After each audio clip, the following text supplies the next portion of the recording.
return now to politics. Joining me from Sydney is independent member for Fowler, Dai Le. Thanks for your time. This is our first chance to catch up since the election. Congratulations on your re-election in the seat of Fowler.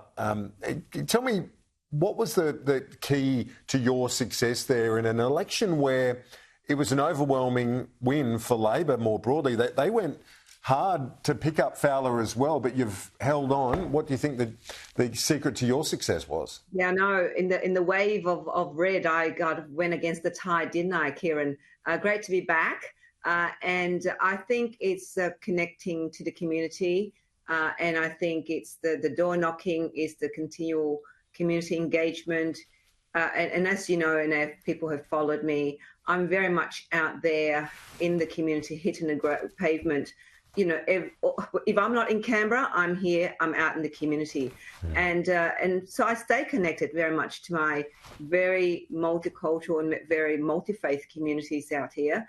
And I believe they saw that I was an effective member, and I wasn't towing the party lines. And the community obviously heard that and believed that I would be the better representation for them in this 48th Parliament. So, look, it's very humbling, as you can imagine. It was, as you mentioned, my understanding is over $1 million was thrown, into this seat. And I was apparently on television, being advertised to say a vote for Dai was a vote for Dutton. YouTube channels, when you watch any YouTube, when I meditate, I even saw an ad against me. So that was happening every night on the last week of the election. So can you imagine that? Everything was the kitchen. They threw the kitchen sink at me. They certainly did. No, I know for sure it was all thrown at you. You held on, as you said, despite the wave of red. How do you stay relevant, though, in this term, given when we spoke before the election, a hung parliament, that was what some were forecasting, and certainly there was an expectation it was a possibility.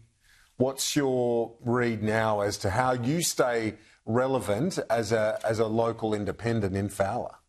Well, Kieran, can I say that actually I was very relevant in the last Parliament, and Labor actually was still in the majority, of course not the same, but I was still very relevant because, to be honest with you, and as you know, and as the media would know, to have a backbencher of a Labor or a Liberal standing asking a question, those questions aren't actually relevant at all to the community.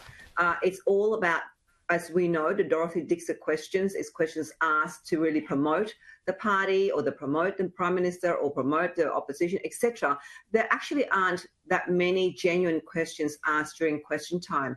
And I think I will continue to be a very relevant voice. I think more so now in an area, especially in Western and Southwest Sydney, whereby which member of the Labor Party or the government, ministers or otherwise, will be speaking up for our community.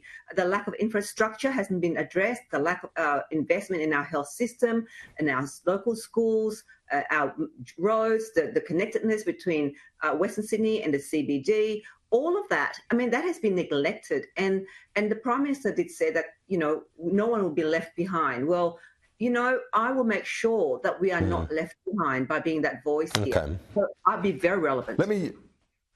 Okay. Well, let's hopefully we can talk to you regularly and keep that presence in our discussion as well, Dai Le. But let me ask you about a few sort of bigger picture questions at the moment. The US is putting pressure on Australia to up its defence spending even more to 3.5% of GDP. Have you got any thoughts as to what Mr Albanese's response should be to Donald Trump when he sees him in less than a fortnight from now? Today, he was asked about it, and he said in response, Prime Minister Albanese said, what you should do in defence is decide what you need, your capability, and then provide for it. No sense of acquiescing to their demands just yet.